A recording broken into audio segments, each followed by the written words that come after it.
بسم اللہ الرحمن الرحیم. لاسٹ سنڈے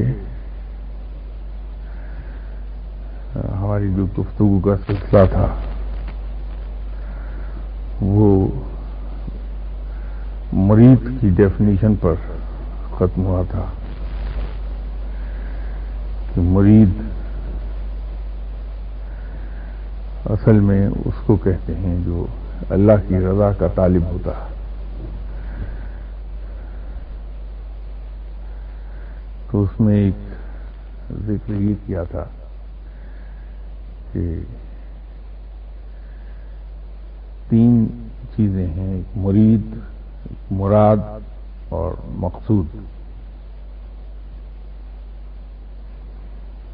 تو مرید کے سلسلے میں جیسے میں نے گزارش کی تھی کہ اصل میں جب انسان اللہ کی رضا کی طلب کرتا ہے اور پھر اپنی زندگی کو ایک خاص ڈھب پر لا کے اس انداز میں چلنے لگتا ہے جس سے رب راضی ہو جائے، تو اس انداز زندگی میں یا اس طرز زندگی میں انسان کو بے تحاشا مشکلات اور سختیوں کا سامنا کرنا پڑتا. اس میں سے چند ایک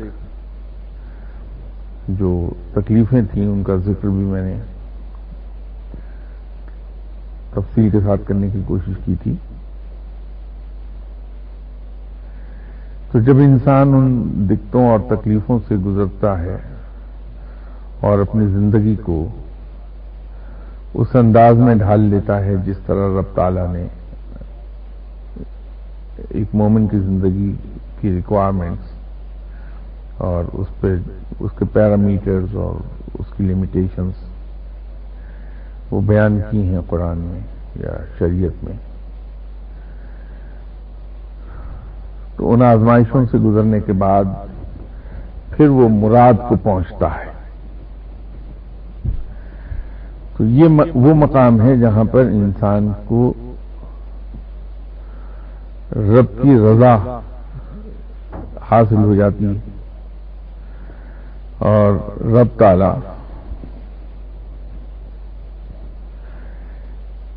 انسان سے ان سختیوں اور تکلیفوں کو دور فرما دیتا ہے اور وہاں سے انسان کی پھر ایک اچھی اور اعلیٰ زندگی کا سفر شروع ہوتا ہے. مرید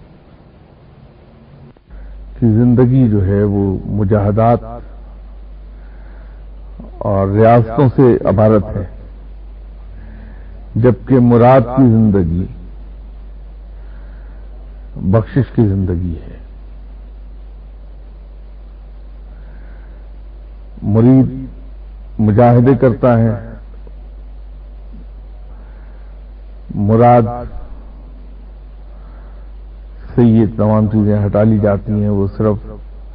فرائض اور سنتیں ادا کرتا ہے.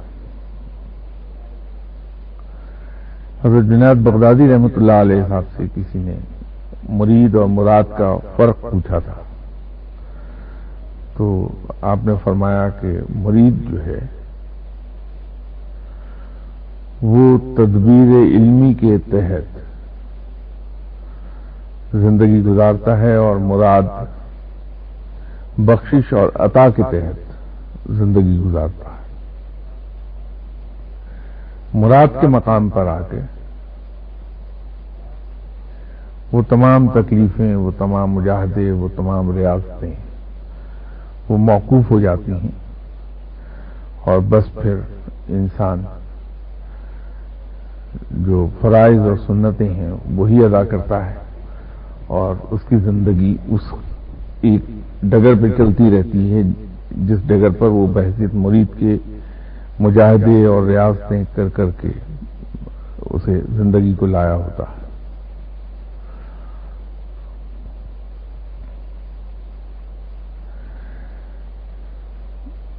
جب انسان مراد کے مقام کو پہنچتا ہے تو پھر رب تعالیٰ اسے عالم جبروت کی سیر کرا دیتا ہے.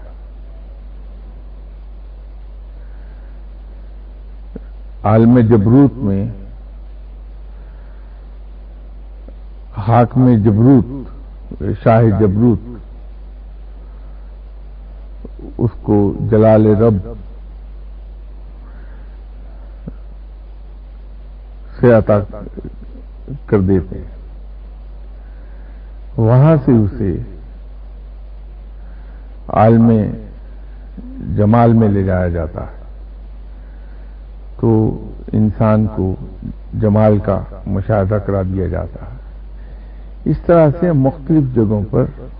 مختلف چیزوں کے مشاہدے شروع ہو جاتے ہیں اور پھر اللہ تعالیٰ انسان کو اپنے جب بہت قریب کرتا ہے تو اس پر ایک اور عنایت فرما دیتا ہے کہ اپنی قدرت کے مشاہدے کی اجازت دیتا ہے، ایک حد تک، پوری طرح نہیں. اسی طرح اپنے کارخانے قدرت کے اسرار جو ہیں اس پر ایک حد تک واضح کر دیتا ہے، گرچہ اس پابندی کے ساتھ کہ ان اسرار کو کہیں بیان نہیں کیا جائے گا مخلوق کے سامنے، لیکن اس کو انعام ضرور ملتا ہے کہ وہ کارخانہ قدرت کے کچھ حصے کی جتنا کہ رب چاہے وہ سیر ضرور کر لیتا ہے، اس سے واقفیت حاصل کر لیتا ہے. اور جب وہ ان اسرار سے واقف ہوتا ہے اور قدرت کا مشاہدہ کرنے لگتا ہے تو پھر اس کی زبان نصیحتوں پر آتی ہے. خلق خدا کے لیے اس کی زبان سے ہدایت کی باتیں نکلنے لگتی ہیں اور وہ ہدایت کی باتیں دل پر اثر انداز ہوتی ہیں اور یوں خلق خدا ان کے ذریعے سے فائدہ حاصل کرنے لگتی ہے. یہی وہ لوگ ہیں جن کو ہم اولیاء کرام کے نام سے جانتے ہیں، ان کو اولیاء کرام کہتے ہیں. اس مقام پر پہنچ کر اولیاء کرام بظاہر جسمانی طور پر تو مخلوق کے درمیان ہوتے ہیں لیکن باطنی طور پر وہ ہر وقت رب کی طرف رجوع رکھتے ہیں. ان کا دل ہر وقت یاد رب میں مصروف رہتا ہے.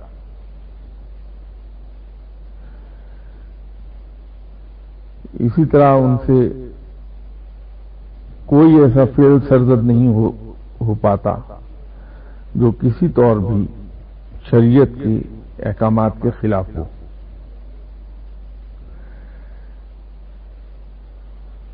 وہ ان پیرامیٹرز کی بڑی سختی کے ساتھ پابندی کرتے ہیں جو اللہ تعالیٰ نے سیٹ کی ہیں کسی انسان کو زندگی گزارنے کے لیے. یہاں وہ مراد کہلاتے ہیں. مرید اور مراد میں ایک فرق ہم یوں بھی واضح کر سکتے ہیں کہ جو معاملہ حضرت موسیٰ علیہ السلام کا اور آپ صلی اللہ علیہ وسلم کا ہے اس کو تشبیہ دی جا سکتی ہے ایک مرید اور مراد کے معاملے میں کہ حضرت موسیٰ علیہ السلام کا سلوک، تمام تر سلوک کوہ طور پر ختم ہو جاتا ہے، اس سے آگے نہیں بڑھ پائے حضرت موسیٰ علیہ السلام. لیکن آپ صلی اللہ علیہ وسلم کی رسائی عرش اور لوح محفوظ تک ہوئی. تو ایک مرید میں اور مراد میں اتنا ہی فرق ہے.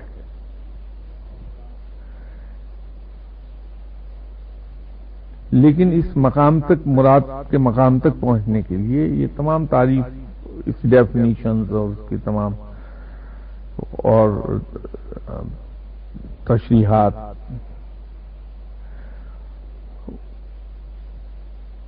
وہ دل خوش کرنے کے کام کی نہیں ہے. اصل میں ضرورت اس بات کی ہے کہ ہم اس پر سر دھننے کی بجائے اگر یہ کوشش کر لیں کہ ہم آج سے ایک مرید کا سا رویہ اختیار کر لیں گے. میں عرف عام میں مرید سے مراد نہیں کر رہا کہ آپ کسی کے ہاتھ پہ بیعت کیجیے، کیونکہ میں ذاتی طور پر بیعت سے بڑی دور بھاگتا ہوں. لیکن رویہ مرید کا سا کر لیا جائے کہ ہم اگر اپنا تمام ذہن، اپنی تمام توجہ صرف اللہ پہ مرکوز کر دیں اور مخلوق سے ہم دور ہٹ جائیں اور غیر اللہ سے کوئی توقع اور کوئی امید نہ رکھیں اور امر الہی پر ہم راضی ہو جائیں. جو کچھ ہمیں رب کی طرف سے عطا کر دیا جائے اور جو کچھ رب تعالیٰ کی طرف سے ہم پر نعمت یا رحمت نازل ہو، جس مصیبت کا ہمیں سامنا کرنا پڑے،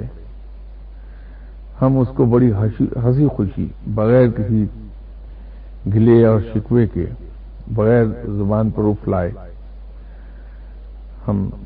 اس میں سے آرام سے گزر جائیں. اپنے نفس کی مخالفت شروع کر دیں. تمام خواہشات اور تمنائیں اپنی ہم ترک کر کے رب کے ارادوں اور آرزوؤں میں اور اس کی خواہشات میں داخل ہو جائیں. تو شروع میں تو دقت ضرور ہمیں آئے گی، ہمیں دنیاوی نقصانات کا بظاہر سامنا کرنا پڑے گا. میں بظاہر پر زور دینا چاہتا ہوں،